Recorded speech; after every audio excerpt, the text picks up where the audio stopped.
கிறிஸ்து இயேசுவுக்குள் அன்பான சகோதர சகோதரிகளே, நம்முடைய பிதாவாகிய தேவனுடைய நாமத்தினாலும் நம்முடைய கர்த்தராகிய கிறிஸ்து இயேசுனுடைய நாமத்தினாலும் நாம் யாவருக்கும் கிருபையும் சமாதானமும் உண்டாவதாக என்ற ஒரு வாழ்த்துறை மத்தியில் கூறிக்கொண்டு நாம் இன்றைய ஒரு பாடத்துக்குள்ளே கடந்து போகிறோம். தேவனுடைய கிருபையில் நாம் இன்றைக்கு பார்க்கக்கூடிய இந்த ஒரு பாடம், இந்த பாடத்தினுடைய தலைப்பு சகோதரர் சொன்ன வண்ணமாக நினைவு கூறுதலின் முக்கியத்துவம். இன்னொரு விதத்தில் சொன்னால் பஸ்கா அனுசரிப்பின் முக்கியத்துவம். நம்ம பார்க்கும்போது இன்னைக்கு நம்ம இந்த பஸ்காவை நம்ம அனுசரிக்க போகிறோம். அந்த நினைவு கூறுதலுக்கு உண்டான அந்த ஒரு அடையாளங்களுக்குள்ளே நம்ம என்ன பண்ண போகிறோம், இன்னைக்கு நம்ம கடந்து போக போகிறோம்.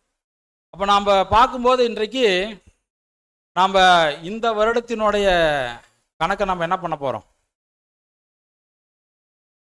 முடிச்சுட்டு புதுசாக நம்ம என்ன பண்ண போகிறோம், தொடங்க போகிறோம். அப்போ நம்மளை என்ன பண்ண போகிறோம் அப்படின்னு பார்த்தீங்கன்னா, நம்மளை புதுப்பிக்க போகிறோம். நம்மளை என்ன பண்ண போகிறோம் நம்ம? ஆமாம், இந்த வருடங்கள் நம்ம எவ்வளோ விஷயங்கள், எவ்வளோ காரியங்கள் நம்ம தேவனுக்கு பிரியமில்லாத செஞ்சுருந்தாலும் அதையெல்லாம் நாம் என்ன பண்ணிடணும், இதெல்லாம் கிளியர் பண்ணிட்டு நம்மளை நாம் என்ன பண்ணிக்கணும், புதுப்பிச்சுக்கணும். இப்போ இன்னும் நம்ம சொல்லும் போது இன்னைக்கு உலகத்தில் கூட இந்த மாதத்தில் தான் என்ன பண்ணுறாங்க, புது கணக்கு ஸ்டார்ட் பண்ணுறாங்க. அப்போ பழைய கணக்கெல்லாம் என்ன ஆகுதுங்க, க்ளோஸ் ஆகுது. அப்போ புது கணக்கு அங்கே ஸ்டார்ட் ஆகுறதுன்னு நம்ம பார்க்குறோம். அப்போ நம்மளுக்கு பார்த்தீங்கன்னா இது புது வருடம். அப்போ நம்ம பார்க்குறோம், ஒவ்வொருத்தரும் ஒரு வருடங்களை கடந்து வந்திருப்போம். அப்போ நம்ம ஒவ்வொருத்தரும் ஒவ்வொரு வருடமாக கடந்து வந்திருக்கிறோம். அப்போ போன வருஷம் பேப்டிசம் பண்ணவங்க ஒரு வருஷத்தை என்ன பண்ணியிருக்கிறாங்க, கடந்துருக்குறாங்க. அப்போ அதே போல் 5 வருஷம், 10 வருஷம், 15 வருஷம், 20 வருஷம். அப்போ 20 வருஷம் ஆனாலும் சரி, அவங்க என்ன பண்ணுறாங்க, இந்த வருடத்தினுடைய கணக்கை முடிக்கிறாங்க, தன்னை புதுப்பிச்சுக்கிறாங்க. அப்போ தேவனுக்கு பிரியமான ஒரு வாழ்க்கையை வாழ்வதற்காக இந்த ஒரு ஒப்புவித்தல் அங்கே நடக்குது அப்படின்றத நம்ம பார்க்குறோம். அப்போ நம்ம பார்க்கும்போது இந்த அனுசரிப்பு, இந்த நினைவு கூறுதல் நம்ம பார்க்கும்போது இது நமக்காகவா, இல்லை கிறிஸ்துவனுடைய பாடுகளையும் அவருடைய கஷ்டங்களையும் அவர் இப்படி நம்மளுக்காக பலியானாரே அப்படின்றத ஒரு விஷயத்த நம்ம நினைவு கூறுறதுக்காகவும் இது நம்ம செய்கிறோமா? புரியுதுங்களா? நம்ம கிறிஸ்துவுக்காக செய்கிறோமா? ஏன்னா நம்ம வர்றது எப்படி தெரியுங்களா, நம்மளோட எண்ணங்கள் எப்படி இருக்குன்னா, கிறிஸ்து இன்னைக்கு என்ன பண்ணியிருக்கிறாரு, இந்த ராபோஜனத்தை அங்கே அனுசரித்து எப்படிங்க சீசர்களுக்கெல்லாம் அங்கே ஷேர் பண்ணுறாரு. அப்போ அவர் வந்துட்டு அடுத்த நாள் என்ன பண்ண போகிறாரு, மரிக்க போகிறாரு.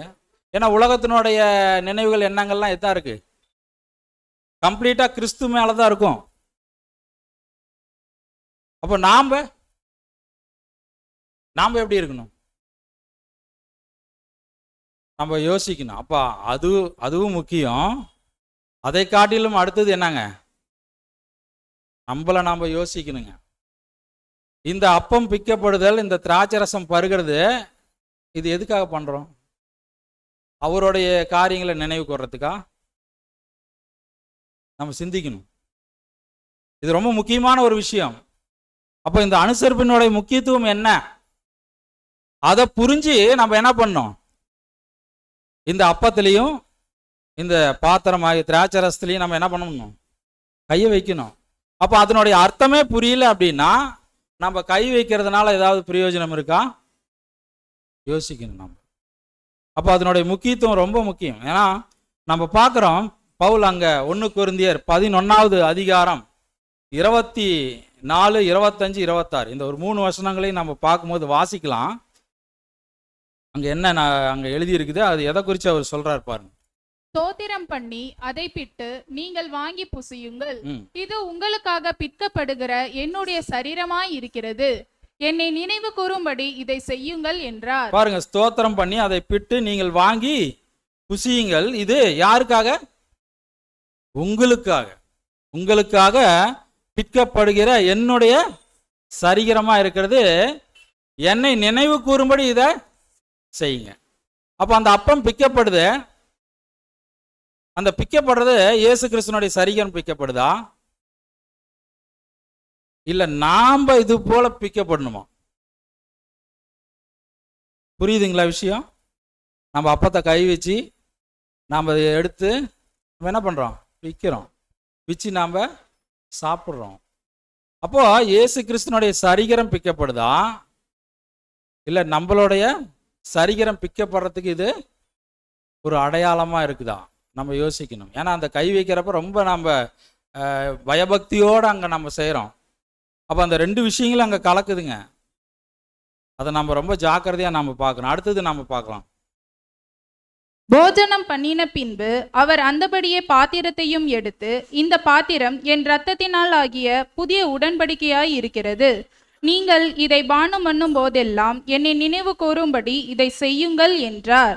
பாருங்க, அங்க நம்ம பார்க்கும்போது இதை பானம் பண்ணும்படி எப்படிங்க நாம் அவரை நினைவு கூர்ந்து இதை செய்யணும். அங்க வசனம் எப்படி இருக்குதுன்னா, போஜனம் பண்ணின பின்பு அவர் அந்தபடியே பாத்திரத்தையும் எடுத்து, இந்த பாத்திரம் என் இரத்தத்தினாலாகிய புதிய உடன்படிக்கையா இருக்கிறது, நீங்கள் இதை பானம் பண்ணும் போதெல்லாம் என்னை நினைவு கூறும்படி இதை செய்யுங்கள் அப்படின்றார். அப்ப நம்ம இங்க பார்க்கும்போது இந்த பானம் பண்ற ஒரு விஷயம் என்ன, எதற்காக இந்த பானம் பண்றோம், அப்போ இது எதை குறிக்குது? அப்போ அந்த பானம் பண்ற விஷயம் எதை குறிக்குதுங்க? அதுல இருக்கிற பாத்திரம் அப்படின்றப்ப அது எதை குறிக்குது? அப்போ நம்ம கையில் எடுக்கிற பாத்திரத்தை, அந்த திராட்சை ரசம் அதில் இருக்கு. அப்போ அதெல்லாம் எதை குறிக்குது? அதை நம்ம சிந்திக்க வேண்டியவங்களா இருக்கிறோம். அப்போ நம்ம இங்கே பார்க்கும்போது அப்பம் எதை குறிக்குது அப்படின்னும் போது, நமக்காக அவர் கொடுத்த சரீரத்தை குறிக்குது ஒன்று. அப்போ நம்ம பிக்கப்படுறதையும் அது என்ன பண்ணுதுங்க, அது அடையாளப்படுத்துது. அப்போ நம்ம அவர் நம்மளுக்கு ஒரு மாதிரியா இருக்கிறார். அவர் நம்மளுக்கு ஒரு மாதிரியா இருக்கிறார். அப்போ அவர் அதை செஞ்சிருக்கிறாருன்னா அடுத்தது நாம் அதை செய்கிறோம் அப்படின்னா அது எப்படி இருக்கு? அன்றைய நாட்களில் பார்த்தீங்கன்னா நம்ம பார்க்குறோம். இப்போ நம்ம பார்க்கும்போது அவர் அப்பத்தை வந்து என்ன பண்ணுறாரு, ஷேர் பண்ணுறாரு எல்லாத்துக்கும். அவர் ஷேர் பண்ணும்போது இப்போ நம்ம தட்டில் வச்சு கொடுக்குறோம் எல்லாத்துக்கும். அப்போ எப்படி போயிருக்கோம் அப்பம் பாருங்க, வெறும் அப்பம் மட்டும் போயிருக்கும். அப்பத்தை ஒருத்தர் பிச்சுட்டு அவர் சாப்பிட்டு அப்பத்தை பாஸ் பண்ணுவார். அப்படி இப்படி நம்ம பார்க்கும்போது ரெண்டாவதா அந்த திராட்சை ரசத்தை அங்கே கொடுக்கும்போது அப்போ என்ன ஆகுதுங்க, பாத்திரம் இருக்குது. ஆனால் நம்ம இப்போ தட்டு என்ன பண்ணுறோம், எக்ஸ்ட்ரா நம்ம பண்ணுறோம். அப்போ நம்ம பார்க்கும்போது இதில் 3 விஷயம் இருக்குது. என்னென்னா, ஒன்று அப்பம், இன்னொன்று திராட்சை ரசம், இன்னொன்று பாத்திரம். பார்த்தீங்களா, 3 விஷயம் இருக்குது. அப்போ நம்ம இங்கே பார்க்கும்போது ரொம்ப ஒரு ஆழமான ஒரு விஷயங்களா இருக்குது. அப்போ நம்ம இதை எது முடியல நாம் இதை செய்யணும் நம்மளுடைய வாழ்க்கையில். இந்த ஒரு அடையாளங்களை நம்ம எது முடியலும் செய்யணும், மரண பரியந்தம். சரி, எந்த மரண பரியந்தம் நம்ம செய்ய முடியும்? ஏன்னா அடுத்த வசனம் 26 நம்ம வாசிக்கலாம். 26வது வசனம். அதுலேயே ஆகையால் நீங்கள் இந்த அப்பத்தை புசித்து இந்த பாத்திரத்தில் பானம் பண்ணும் போதெல்லாம் கர்த்தர் வருமளவும் அவருடைய மரணத்தை தெரிவிக்கிறீர்கள். எது முடியல நாம செய்ய முடியும்? ஆமா, இது நம்ம மரண பரியந்தம் இல்லை. ஒருவேளை நம்ம மரணம் என்ன ஆயிடுங்க, சபை நிறைவேறி கூட நடக்கலாம். சபை போயிடும். போனதுக்கு அப்புறம் நாம என்ன பண்ண முடியாதுங்க, இதை செய்ய முடியாது. நம்ம வேணா இது ஒரு நினைவா நம்ம என்ன பண்ணிக்கலாம், வேணா நம்ம செஞ்சுக்கலாம். ஆனா இது எது முடியலும் தேவன் ஏத்துக்கிறார், கிறிஸ்து ஏத்துக்கிறாருன்னா இந்த கர்த்தர் வருமளவும். அந்த கர்த்தர் வருமளவுன்னா என்ன, சபை 1,44,000 நிறைவேறிடுச்சுன்னா இந்த வாய்ப்பு முடிஞ்சிடுச்சு, அவ்வளவுதான். அப்ப நம்மளுக்கு நம்ம பார்க்கும்போது நம்ம எத்தனையோ வருடங்கள் ஆயிருக்கலாம். அந்த வருடங்கள் நம்ம பார்க்கும்போது இன்னும் எத்தனை வருடங்கள் இருக்குதுன்னு நம்ம என்ன பண்ண முடியாது, தீர்மானிக்க முடியாது. அப்போ அடுத்த வருஷம் ஸ்டாப் ஆயிடுச்சுன்னா முடிஞ்சிச்சு. ஒருவேளை நம்ம இது கடைசி பஸ்காவா இருக்கலாம்.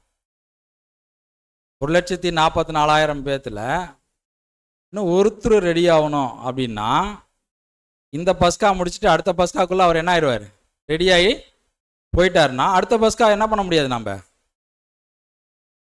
அப்போ நம்ம பார்க்கும்போது நம்ம எந்த நிலையில இருக்கிறோம் அப்படின்றத நாம் யோசிக்கணும். அப்போ நம்ம இங்கே பார்க்கும்போது நம்ம அப்பம் அவர் நமக்காக என்ன பண்ணாரு, அந்த சரிகரமாக நம்மளுக்கு பிக்க கொடுத்தாரு. திராட்சை ரசம் அவர் பாடுகளை குறிக்குது. அப்போ அந்த பாத்திரம் எதை குறிக்குது? அந்த பாத்திரன்றப்ப அவருக்கு எவ்வளவோ காரியங்கள் வாழ்க்கையில் நடந்திருக்குது.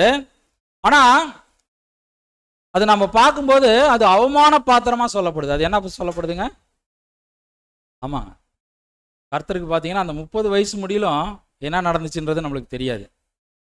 அந்த ஒரு 3.5 வருஷம் அவர் அந்த பூமியில் வாழ்ந்தார் இங்கே. அப்போ நம்ம பார்க்குறோம் அந்த 3.5 வருஷத்தில் அவருக்கு அநேக விஷயங்கள் நடந்துச்சு. ஆனால் எந்த டைம்னுடைய விஷயம் அவருக்கு ரொம்ப மனசு பாரமாக இருந்துச்சுங்க. கெட்செமனேல போயிட்டு ஜெபம் பண்ணார். என்ன சொன்னாருங்க? இந்த பாத்திரம் என்னை விட்டு நீங்குமானால் நீங்க கொட்டு. என்ன பாத்திரம் அது? அவமான பாத்திரம். அது அவரால் என்ன பண்ண முடியல, அவரால் அங்க சகிச்சிக்க முடியல. அப்ப நம்ம இங்க பார்க்கும்போது இதுல நம்மளுக்கு என்ன ஒரு பாடம் இந்த ஒரு காலங்கள்ல அப்படின்னா, நம்ம பார்த்தீங்கன்னா நம்ம நம்ம அநியாயமா நம்ம கஷ்டப்பட்டதை நம்ம விரும்ப மாட்டோம். நம்ம செய்யவே இல்லை ஒரு தப்பு, ஒருத்தர் நம்மள மேல சுட்டி காட்டினா நம்ம என்ன பண்ண மாட்டோம், நம்மளால தாங்க முடியாது. அப்போ அதுக்காக நம்ம என்ன பண்ணுவோம், நம்ம ரிட்டர்னு போராடுவோம். பயங்கர பிரச்சனை நடக்கும். அப்போ நம்ம பார்க்கும்போது அதனுடைய பாடுகள் வர்றது எப்படிங்க, ஒரு அநியாயம். அப்போ அந்த அநியாயமா நடக்கிற ஒரு பாடுகளை ஏற்றுக்கொள்றது, இன்னும் அவரை என்ன பண்ணாங்க, தூசிக்கிறாங்க, அவர் ரொம்ப இழிவுபடுத்துறாங்க. அதெல்லாம் என்ன பண்றாரு, அவரு ஏத்துக்கிறார். ரொம்ப அவரை கேவலப்படுத்தினாலும் என்ன பண்றாரு, அதை ஏத்துக்கிறாரு. அதான் கெட்செமனேல சொல்றாரு, இந்த பாத்திரம் என்னை விட்டு நீங்கமானால். ரொம்ப அவரு மனசு வந்து போய் அங்க பேசுறாரு. ஏன்னா எவ்வளோ என்ன வேணா அடிங்க, பண்ணுங்க, செய்யுங்க, எல்லாம் ஓகே. அப்போ ஆனா அவரை சொல்ற வார்த்தையெல்லாம் எப்படி இருந்துச்சு, நீ தேவனுடைய குமாரன் ஆனால்ன்றப்போ அவருக்கு எப்படி இருந்துச்சு. அப்போ நம்முடைய வாழ்க்கையில கூட நம்ம பார்க்குறோம், நம்ம யோசிக்கணும். அப்போ இங்க சகோதரர் ரெசல் எழுதும்போது எப்படி அங்க சொல்றாருன்னா, கிறிஸ்து நம்மிடம் எப்படி எதிர்பார்க்கிறார், என்ன கேட்கிறார் அப்படின்னும் போது, உங்களுடைய ஜீவனை இழப்பது, உங்களிடம் இருந்து எடுத்து விடுவது அநியாயமாய் உங்களுக்கு தோன்றும் நிலையிலும் முற்றிலுமாக உங்கள் ஜீவனை ஒப்பு கொடுக்க வேண்டும். அநியாயமாய் தோன்றுமா நம்ம ஜீவனை விடுறது, இந்த ஒரு வாழ்க்கையில இந்த ஜீவனை விடுறதுக்கு நம்ம மனசு என்ன சொல்லுங்களா, இது அநியாயமா இருக்கே அப்படின்னு சொல்லுவோம். அது இருந்தாலும் என்ன பண்ணுமா, நம்ம நிறைய இழக்க வேண்டியது இருக்கு. அப்ப இழந்து அந்த ஒரு பாத்திரத்துல நாமளும் என்ன பண்ணுங்களாம், பானம் பண்ணணும். சாதாரண விஷயம் இல்லை. இப்போ நாம் இன்னைக்கு இந்த ஒரு விஷயத்தை நாம் அனுசரிக்கிறோம் அப்படின்னா சாதாரண விஷயம் இல்லைங்க. அப்போ நம்ம பார்க்கும்போது அதான் கேட்குறாரு, இது உங்களால் கூடுமா அப்படின்னும் போது அவங்க என்ன சொல்றாங்க, கூடும். அப்போ அவங்க செஞ்சாங்களா இல்லையா? அத்தனை பேரும் செஞ்சாங்க. யூதாஸ் தவிர 11 பேரும் எவ்வளோ அவமானங்களை தாங்கினாங்க தெரியுங்களா? அப்போ நம்ம அந்த நினைவு கூறுதலை அவங்க அனுசரிச்சிருப்பாங்களா, அனுசரிச்சிக்க மாட்டாங்களா? அந்த ஒவ்வொரு வருஷமும் அவங்க அனுசரிச்சிருப்பாங்க. அந்த உணர்வுகள் கொஞ்சம் கொஞ்சமா அடுத்த வருஷம் அது அவங்களுக்குள்ள இன்னும் அவங்கள இழுத்துட்டு போய் எங்க கொண்டு போய் சேர்த்திருக்குங்க. ஆனா நம்மளுக்கு இந்த மாதிரி இருக்கா? ஒவ்வொரு வருஷமும் இந்த வருஷம் அடுத்த வருஷம் நான் இன்னும் கொஞ்சம் பெஸ்ட் ஆயிட்டேன், அடுத்த வருஷம் இன்னும் கொஞ்சம் பெஸ்ட். நம்மளை நம்ம இழக்கிறதுக்கு ரெடி ஆயிட்டோமா, நம்ம ஜீவனை கொடுக்கறதுக்கு ரெடி ஆயிட்டோமா, தேவனுக்கு பிரியமான விஷயங்கள் செய்யறதுக்கு நம்ம ரெடி ஆயிட்டோம்னா நம்ம இந்த பாத்திரத்துல என்ன பண்ணலாங்க, கை வச்சு ரொம்ப சந்தோஷத்தோட. அதை பிரதர் சொல்லும் போது சொல்றாரு, இதை வந்துட்டு அனுசரிக்கிறப்ப தயார் ஆவாதவங்க பயப்படுவாங்களாம், தயாரானவங்க ரொம்ப சந்தோஷத்தோட வந்து அனுசரிப்பாங்க. இதை பத்தி ஒண்ணுமே தெரியாதவங்க இதை சாதாரணமா அனுசரிச்சுட்டு போயிடுவாங்க. 3 கேட்டகரி சொல்றாரு. ஒருத்தர் பயப்படுவாங்க, இன்னொருத்தர் சந்தோஷத்தோட அதை எடுத்து என்ன பண்ணுவாங்க, நான் அடுத்து என்ன, நான் ரெடி ஆயிட்டேன், நான் என்ன ஆகணும், ரெடி ஆகணும். இன்னொருத்தருக்கு என்ன எப்படி இருப்பாங்க, உணர்வுகள் இல்லை. அப்போ நம்ம பார்க்கும்போது இது ஒரு பண்டிகை அல்ல, இது என்னங்க, இது ஒரு பண்டிகை இல்லை.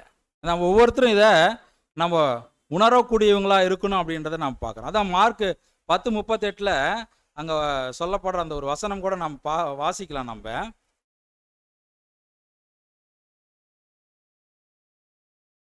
இயேசு அவர்களை நோக்கி, நீங்கள் கேட்டுக்கொள்ளுகிறது இன்னது என்று உங்களுக்கே தெரியவில்லை. நான் குடிக்கும் பாத்திரத்தில் நீங்கள் குடிக்கவும், நான் பெறும் ஸ்நானத்தை நீங்கள் பெறவும் உங்களால் கூடுமா என்றார். பாருங்க, அங்க சொல்ற ஒரு வார்த்தையை பாருங்க. இயேசு அவர்களை நோக்கி, நீங்கள் கேட்டுக்கொள்கிறது இன்னதென்று உங்களுக்கே தெரியவில்லை. நான் குடிக்கும் பாத்திரத்தில் நீங்கள் குடிக்கவும், நான் பெறும் ஸ்நானத்தை நீங்கள் பெறவும் உங்களால் கூடுமா? அப்ப நம்ம ரெடியா இருந்தா நம்ம என்ன சொல்லுவோங்க? கூடும். இப்ப ரெடி ஆகலைன்னா கூடாது. இப்போ எதுவுமே தெரியலனா கூடுமா கூடாதான்னு தெரியாதே, நம்ம அதை என்ன பண்ணுவோம்?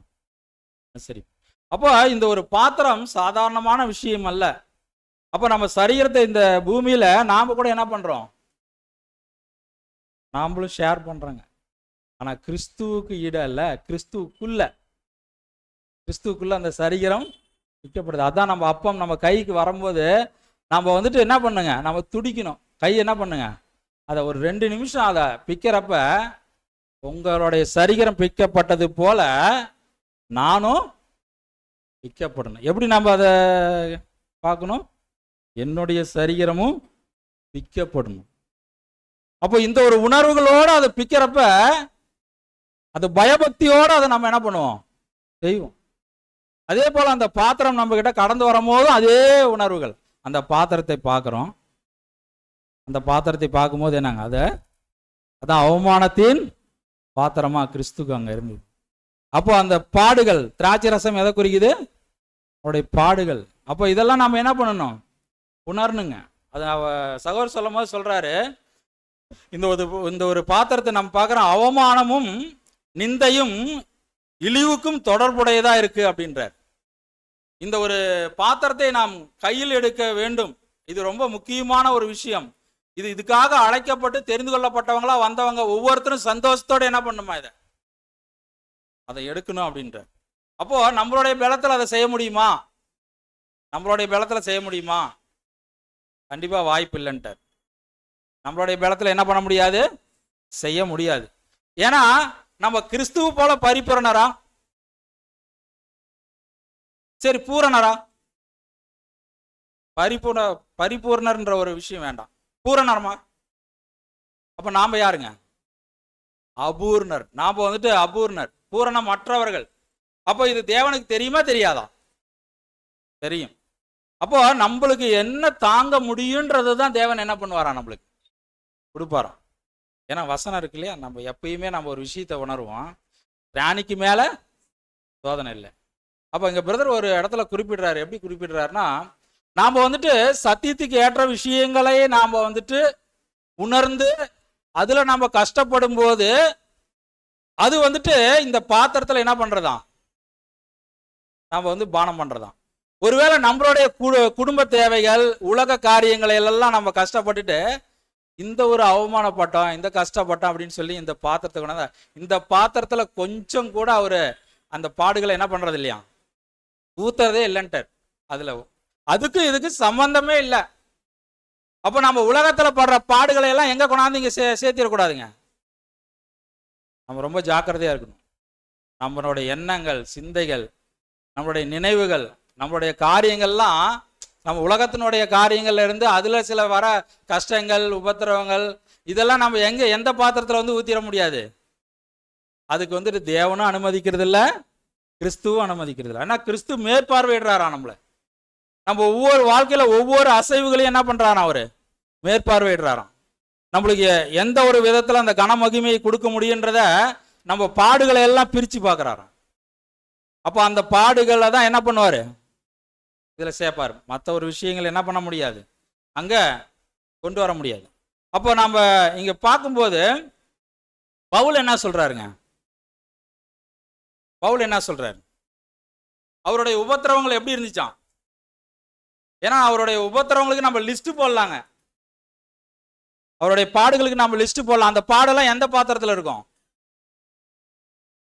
இந்த பாத்திரத்துல இருக்கும். கிறிஸ்து சொன்ன பாத்திரத்துல இருக்கும். அப்ப நம்மளுக்கு வர பாடுகள்லாம் அது தேவனுக்கு பிரியமா இருந்தா அது சந்தோஷமா இருக்கும். அப்ப அவர் சொல்றாரு, நான் குறைவானதை செஞ்சேன்றாரு. என்ன சொல்றாரு? ஆமாங்க, அவர் நம்ம வசனம் வாசிக்கலாம் பாருங்க. கொலேசியர் 1:24.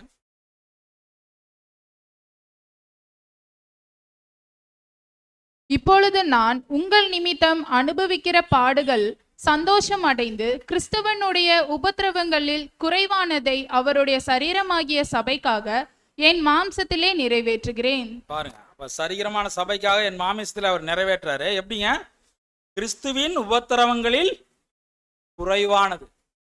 அவர் படுற அவமானம்லாம் எப்படி இருந்துச்சுங்க? அவர் யாரு? பெரிய தளபதிங்க. அவர் வந்துட்டு இயேசு கிறிஸ்துவை பின்பற்றவங்கலாம் என்ன பண்ணாருங்க? கொலை செஞ்சாருங்க. கொலை செய்யறதுன்னா கம்மியாலாம் இல்லைங்க.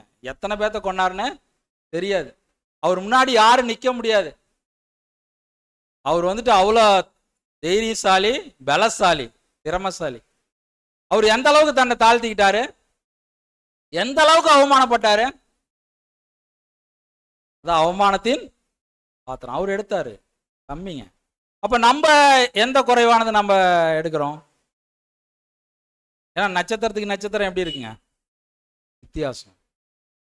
அப்ப நம்ம பாத்திரம் நம்ம கடந்து வரும்போது நம்ம நினைக்கலாம், அதெல்லாம் நம்ம எந்த அளவுக்கு இந்த பாத்திரத்தில் நம்ம பங்கெடுத்து நம்ம இதை நம்ம வாங்கி அதை நம்ம பருகிறோம். அப்போ இனிமேல் நம்ம எப்படி இருக்க போறோம்? அப்போ இந்த வருஷங்கள் கடந்து போயிடுச்சு. இனிமேல் நம்ம எப்படி இருக்க போறோன்றதை நம்ம என்ன பண்ணலாம்? நாம இந்த தருணத்தில் என்ன பண்ணலாம்? நம்ம முடிவு பண்ணலாம். முடிவு பண்ணி நம்ம என்ன பண்ணலாம்? அதை நம்ம வாங்கி பருகலாம் அப்படின்றத நம்ம பார்க்குறோம். அப்போ நம்ம கிறிஸ்து பிற்கப்பட்டது போல நாமளும் என்ன பண்ணணும்? பிற்கப்படணும். இதுக்கு நம்ம இன்னொரு விதத்துல சகோதரர் சொல்லும் போது நம்ம சபையில நாமெல்லாம் எப்படி இருக்கணும்னு சொல்றாருங்க. இந்த ஒரே அப்பம் ஆகணும்னா எப்படி ஆகும்? இந்த ஒரே அப்பம் ரெடி ஆயிடுச்சு. நம்ம என்ன பண்றோம்? நம்ம கூட வீட்டுல என்ன பண்ணுவோம்? சப்பாத்தி சுடுவோம் இல்லையா? அப்பம் சுடுவோம் இல்லையா? அது அப்பம் பேரு. நம்ம சுட்டா என்னங்க? அது எப்படி ரெடி ஆச்சு பாருங்க. அநேக கோதுமை மணிகள் எல்லாம் சேர்ந்து அந்த அப்பம் ரெடி ஆகுது. ஒருவேளை எந்த கோதுமை மணி சேரலையோ அந்த கோதுமை மணினால இந்த அப்பம் என்ன ஆகாதுங்க? ரெடி ஆகாது. எந்த கோதுமை மணி சேருதோ அந்த கோதுமை மணி மூலமா என்ன ஆயிரும்? அப்பம் ரெடி ஆயிரும். அப்பம் ரெடி ஆயிடுச்சுன்னா 1,44,000 முடிஞ்சிடும். அப்ப தனியா இருக்கிற கோதுமை மணி எல்லாம் எப்படிதான் இருக்கும்? தனியா தான் இருக்கும். சேர்ந்து அப்பமாகிற கோதுமை மணி முடிச்சுட்டு உலகத்துக்காக இப்போ நம்ம எப்படி ஷேர் பண்றோம், பிக்கிறோம். அந்த பிக்கிற விஷயம் எதுக்காக பிக்கப்படுது? எதுக்காக நம்ம உணர்ந்து நம்ம பிக்கப்படுறோம்? அப்போ அதை நம்ம பார்ப்போம். அப்போ நம்ம பார்க்கும்போது நாம் இந்த ஒரு விஷயங்களை நாம் ஆழமான ஒரு காரியமாக நம்ம புரிஞ்சு நம்ம நடந்துக்கணும். அப்போ இன்னும் நம்ம பார்க்கும்போது அதே போல் திராட்சை பழங்களும் அப்படி தானே. திராட்சை பழங்கள் எப்படிங்க? அநேக திராட்சை பழங்கள். இந்த திராட்சை பழங்கள் எல்லாம் நம்ம பார்க்குறோம். நம்ம வந்துட்டு இன்னைக்கு கூட திராட்சை ரசம் நம்ம ரெடி பண்ணுறப்ப ஒரு திராட்சை மட்டும் என்ன ஆயிடுச்சிங்க? ஓரமாக கடந்துச்சு. அந்த திராட்சை பழத்தை நாம் என்ன பண்ணோம்? எடுத்து தனியாக போட்டோம். அது எங்க? அது தனியாக இருந்துச்சு. அது வந்து குப்பையாயிடுச்சு, அவ்வளோதான். ஆனால் ஒட்டுக்காக இருந்த திராட்சை பழம்லாம் என்ன ஆயிடுச்சிங்க? ரெடி ஆயிடுச்சு. திராட்சை ரசமா ரெடி ஆயிடுச்சு. அந்த தகுதிக்கு வந்து இங்கே என்ன இருக்குதுங்க? இன்னைக்கு முன்னாடி நம்மளுக்கெல்லாம் அங்கே பருகிறதுக்கு வந்து ரெடியாக இருக்கு. இதே போல தான் நம்மளுடைய வாழ்க்கையிலையும் நம்ம உணர வேண்டியவங்களா இருக்கிறோம். அப்போ இந்த 1,44,000ன்றது அநேக கோதுமை மணிகள் அப்பமாகும், அநேக திராட்சை பழங்கள் திராட்சை ரசமாகும். அப்போ நம்ம இங்கே பார்க்கும்போது இன்னைக்கு நாம் அந்த திராட்சை ரசத்தை சாப்பிட்றது எப்படி இருக்குதுங்க? ரொம்ப கஷ்டமா இருக்கு. அதே ஆயரோட அரசாட்சியில் நம்ம சபையா இருந்து சாப்பிட்டோம்னா அந்த திராட்சை ரசம் நவமானதா இருக்கும். அப்போ இப்போ இந்த சுவிசேஷ யுகத்துல கிறிஸ்து கூட நம்ம பாடுகளை பட்டா பின்னாடி நம்ம ஆளுகை. இப்ப நம்ம பாடுபடலன்னா பின்னாடி ஆளுகை. அப்ப நம்ம அதை சிந்திக்க வேண்டியவங்களா இருக்கிறோம். நம்ம அப்ப நம்ம வந்துட்டு நம்ம பார்க்கும்போது இதுல என்ன நம்மளுக்கு ஒரு பாயிண்ட் அப்படின்னா, நம்மளுடைய தனித்துவத்தை இழக்கணும். நம்மளுடைய தனித்துவத்தை நான் ஸ்பெஷல், நான் தனியா அப்படின்னாக்கா அது என்ன ஆயிடுவோம்? நம்ம இந்த திராட்சை பழம் ப்ளஸ் கோதுமை மணிக்குள்ள நம்ம என்ன பண்ண மாட்டோம்? இணைய மாட்டோம். அது என்னவே மணி தனியாகவே இருக்கும், திராட்சை பழமும் தனியாகவே இருக்கும். அந்த தனித்துவத்தை நம்ம என்ன பண்ணணும்? நம்ம இழக்கிறவங்களா இருக்கணும் அப்படின்றத நம்ம பார்க்குறோம். அப்போ நம்ம அந்த அவமான பாத்திரத்தில் நம்ம பார்க்கும்போது நம்ம எப்படின்னா நம்ம பார்க்குறோம், நம்மளுக்கு நம்ம மேலே வர என்னென்ன சொல்லலாம் அப்படின்னா அவமானங்கள், அதெல்லாம் நம்ம என்ன பண்ணணும், நம்ம தாங்க வேண்டியதாக இருக்கிறோம். அப்போ தாங்க வேண்டியதுன்னா நம்ம எதிர்த்து போராடலாமா அப்படின்னா ஒருபோதும் கூடவே கூடாது. நம்ம என்ன பண்ணோம், சைலண்ட் ஆகிட்டு அதை ஏற்றுக்கணும். ஏற்றுக்கிறப்ப தேவன் நம்மளை என்ன பண்ணுவார், அங்கே ஆசீர்வதிப்பார். இன்னைக்கு நம்ம இங்கே பார்க்குறோம், நம்ம வாழ்க்கையில் நம்மளுக்கு பார்க்குறப்ப அந்த புளிப்பு அப்படின்ற ஒரு விஷயம் நம்ம பார்க்குறோம். ஏன்னா இன்னைக்கு பஸ்கா காலங்களில் நம்ம பிரதர் அங்கே ஹைலைட் பண்ணி சொல்லக்கூடிய விஷயம் என்னதாங்க, புளிப்பு. இந்த புளிப்பு அப்படின்றது நம்மளுக்குள்ள இருக்கிற என்னங்க, பாவம். அந்த பாவம் அப்படின்னு நம்ம பார்க்கும்போது அது எப்படியாப்பட்ட விஷயமா இருக்குது. நம்ம சொல்லுவோம், நம்ம பார்க்கும்போது சகோதரர் இங்கே ஒரு வசனத்தை அங்கே குறிப்பிடுறாரு. என்ன வசனம்னா, பரிசேயர் சதுசேயர் என்பவர்களின் புளித்த மாவுக்கு எச்சரிக்கையாருங்கள் அப்படின்னா அது என்ன சொல்ல வராரு. அப்போ பார்க்கும்போது மத்தேயு 16:12 நம்ம வாசிக்கலாம்.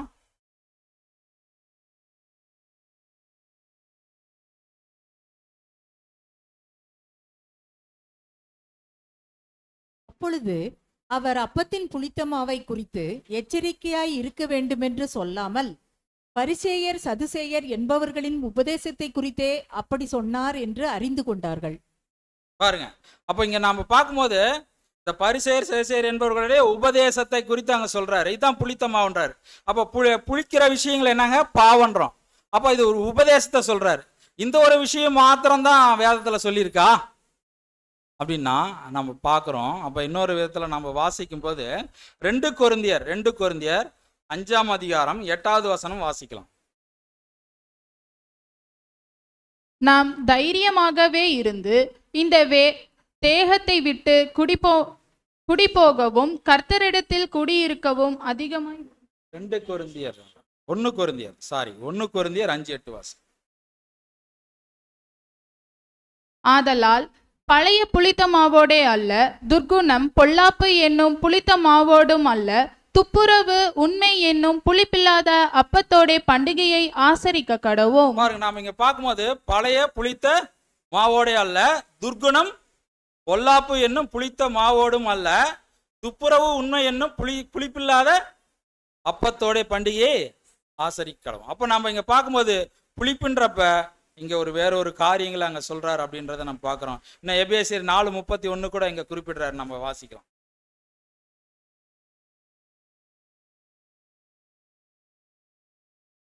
சகலவிதமான கசப்பும் கோபமும் மூர்க்கமும் கூக்குரலும் தூஷணமும் மற்ற எந்த துர்க்குணமும் உங்களை விட்டு நீங்க கடவுது. பாருங்க, இந்த ஒரு பஸ்கா காலங்கள்ல நம்ம என்ன ஆயிடணுங்க, சகலவித கசப்பும் கோபமும் மூர்க்கமும் கூக்குரலும் தூஷணமும் மற்ற எந்த துர்க்குணமும் நம்மளை விட்டு என்ன ஆகணுங்க, நீங்கணும். அப்ப நம்ம நீங்கணும்னா தான் நம்ம புதுப்பிக்கப்படுறோம்.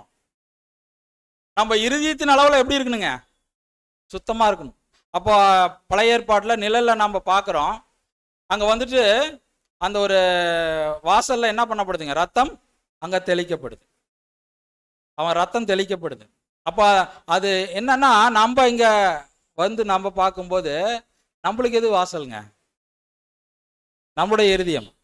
இந்த இருதயத்துல ரத்தம் என்ன ஆகணும், தெளிக்கப்படணும். அதுதான் நம்ம பார்க்கும்போது எபிரேயர்ல பவுல் பேசுறாரு. 10:22 வாசிக்கலாம்.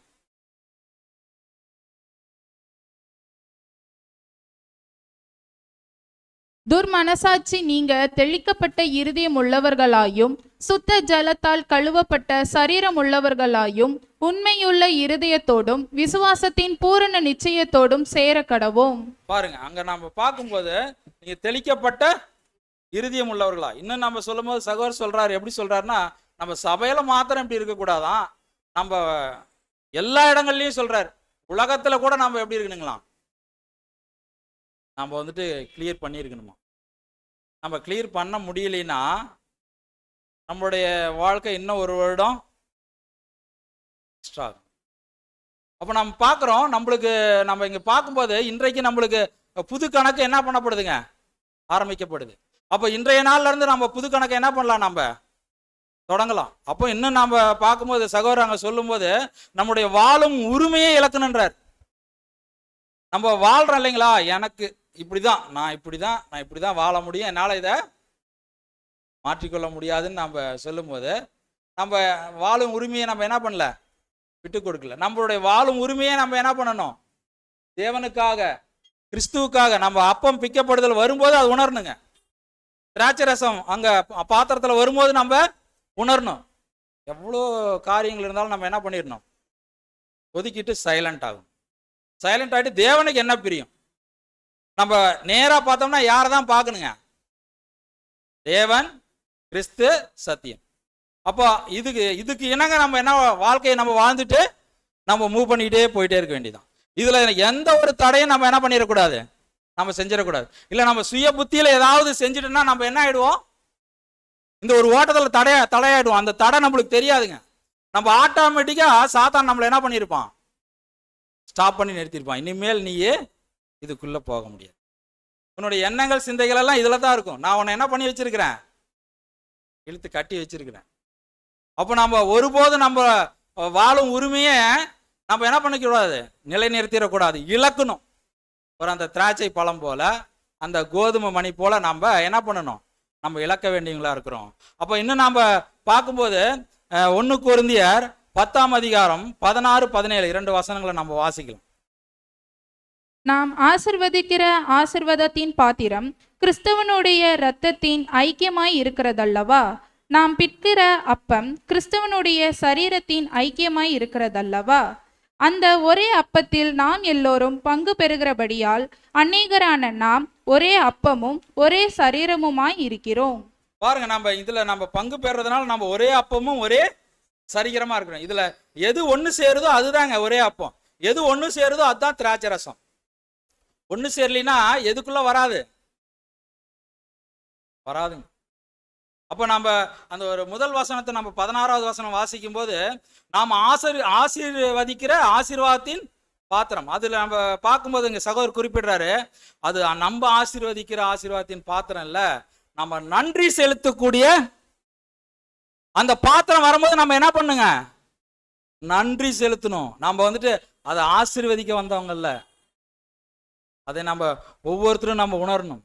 அப்போ அந்த நன்றி செலுத்துகிற அந்த பாத்திரம் கிறிஸ்துவனுடைய ரத்தத்தின் ஐக்கியம் அப்படின்றார். நான் பிக்கப்படுகிற அப்பம் கிறிஸ்துவனுடைய சரீரத்தின் ஐக்கியன்றார். அப்போ அந்த ஒரே அப்பத்தில் நாம் எல்லோரும் பங்கு பெறுகிறபடியால் அநேகரான நாம் ஒரே அப்பமும் ஒரே சரீரமா இருக்கிறோம் அப்படின்றத நாம் பார்க்கிறோம். அப்போ நம்ம இந்த ஒரு சிலாக்கியத்தை நம்ம விட்டுறலாமானா விடவே கூடாதுங்க. இதுக்காக நம்ம நன்றி செலுத்தியே தீரணும் அப்படின்றத நம்ம பார்க்குறோம். அப்போ இந்த சுவிசேஷ யுகத்தில் நம்ம பாடுபட்டோம்னா வருகிற காலங்களில் நம்ம ஆசீர்வாதத்தை என்ன பண்ணலாம், பெற்றுக்கலாம். அப்போ சகோதரர் ரெசல்ஸ் அவர் சொல்லும்போது சொல்றாரு, நீங்கள் எல்லோரும் இதிலே பானம் பண்ணுங்கள் அப்படின்னு சொல்லிட்டு, கிறிஸ்துவின் ராஜ்யத்தில் ஆசீர்வதிக்கும் நிலையில் இருக்க நாம் ஆசைப்பட்டால், விருப்பப்பட்டால் இப்போது பாடுபட வேண்டும். அப்படி உங்களுக்கு விருப்பம் இல்லையா, ஆசை இல்லையா, இப்பொழுது நீங்க என்ன பண்ண வேண்டாம், பாடுபட வேண்டாம். உங்களுடைய சுயத்தை நீங்க என்ன பண்ணிக்கலாம், நிலைநிறுத்திக்கலாம். நீங்க உங்களை இழக்க தேவை இல்லை அப்படின்றத நம்ம உறுதியா நம்ம பார்க்குறோம். அப்ப அவரோடு கூட பாடுபட்டால் அவரோடு கூட ஆளுகை செய்வோம் அப்படின்றத நம்ம உறுதி கொண்டு நம்ம என்ன பண்ணோம், இந்த ஒரு அனுசரிப்புக்குள்ள நம்ம அங்க கடந்து போகணும் அப்படின்றத நம்ம பார்க்குறோம். அப்போ கிறிஸ்துவனுடைய பாடுகளுக்கு நம்ம என்னவா இருக்கிறோங்க, பங்காளிங்கன்னா யார்? இப்போ நம்மளுக்கு ஒரு சொத்து கிடைச்சா என்ன பண்ணுவோங்க, விட்டுருவோமா? என் உயிரே போனாலும் அந்த சொத்தை நான் என்ன பண்ண மாட்டேன், விட மாட்டேன். கடைசி முடியிலும் போராடி அதை நாம் என்ன பண்ணிடுறோம், வாங்கிக்கிறோம். ஆனால் இதில் பங்குன்னா எனக்கு இப்போதைக்கு, ஆனால் சொத்துன்னா உடனே நம்ம போவோம். இதில் பங்குன்னு சொன்னால் நம்ம என்ன பண்ண மாட்டோம், போகிறதில்ல. அப்போ நம்ம இதில் பங்கெடுத்தால் தான் நம்ம எங்கே போய் சேர முடியும். ஆமாங்க, பங்காளின்னா எப்படி நம்ம பங்காளி ஆக முடியும்? நம்முடைய அப்பா பிதாவாகிய தேவன், நம்முடைய அண்ணன் கர்த்தராகிய இயேசு கிறிஸ்து. அப்போ பிதாவாகிய தேவனுக்கு பிள்ளைகள். அப்போ நம்ம அண்ணன் தம்பி அக்கா தங்கச்சி இப்போ எல்லாம் இருக்கிறோம் இல்லையா? அப்போ நம்ம ஷேரிங் என்ன பண்ணுவோம், கேட்போம். அப்போ நம்ம பங்காளிகளாக இருக்கிறோம் அப்படின்றத நம்ம பார்க்குறோம். 1 பேதுரு 4:13 வாசிக்கும்.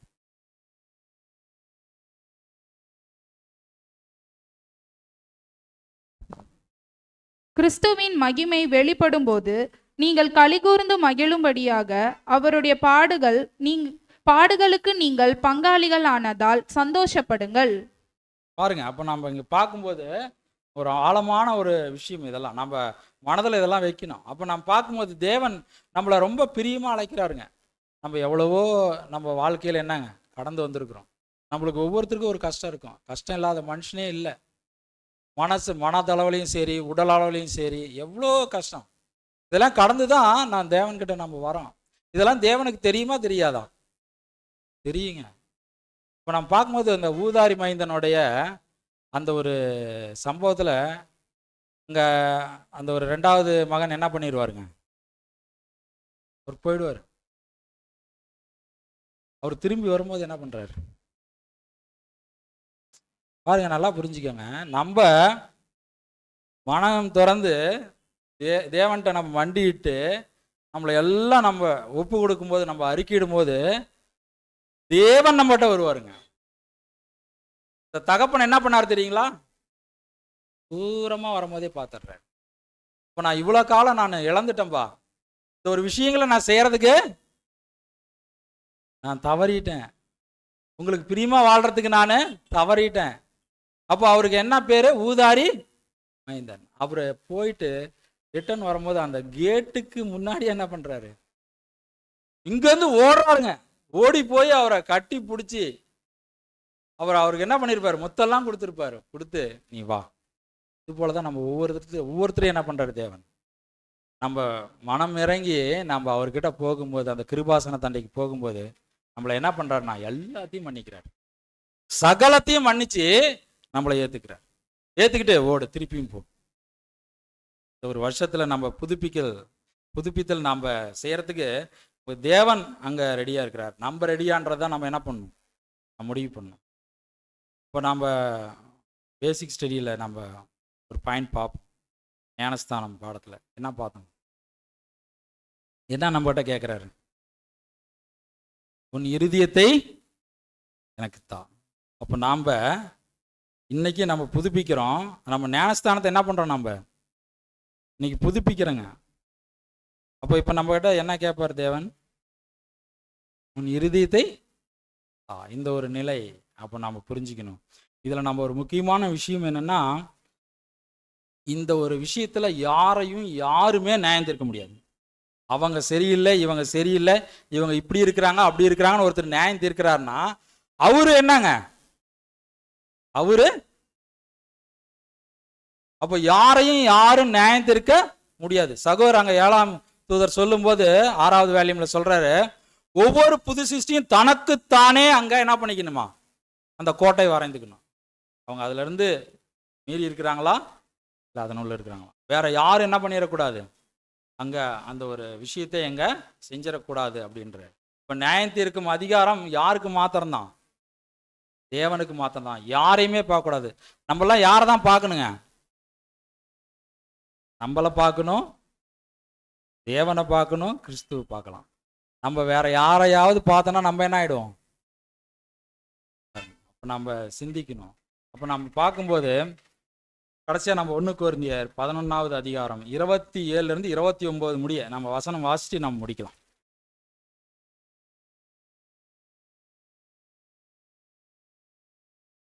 இப்படி இருக்க எவன் அபாத்திரமாய் கர்த்தருடைய அப்பத்தை புசித்து அவருடைய பாத்திரத்தில் பானம் பண்ணுகிறானோ அவன் கர்த்தருடைய சரீரத்தையும் இரத்தத்தையும் குறித்து குற்றமுள்ளவனாய் இருப்பான். எந்த மனுஷனும் தன்னைத்தானே சோதித்தறிந்து இந்த அப்பத்தில் புசித்து இந்த பாத்திரத்தில் பானம் பண்ண கடவன். எண்ணத்தினாலெனில் அபாத்திரமாய் போஜனபானம் பண்ணுகிறவன் கர்த்தருடைய சரீரம் இன்னதென்று நிதானித்து அறியாததினால் தனக்கு ஆக்கினை தீர்ப்பு வரும்படி போஜனபானம் பண்ணுகிறான். இது நிமித்தம் உங்களில் அநேகர் பலவீனரும் வியாதி உள்ளவர்களுமாய் இருக்கிறார்கள். அநேகர் நித்திரையும் அடைந்திருக்கிறார்கள். நம்மை நாமே நிதானித்து அறிந்தால் நாம் நியாயம் தீர்க்கப்படும். போதும். பொறுமையோடு கேட்ட யாவரையும் தேவன் தாமே ஆசீர்வதிப்பாராக. ஆமென்.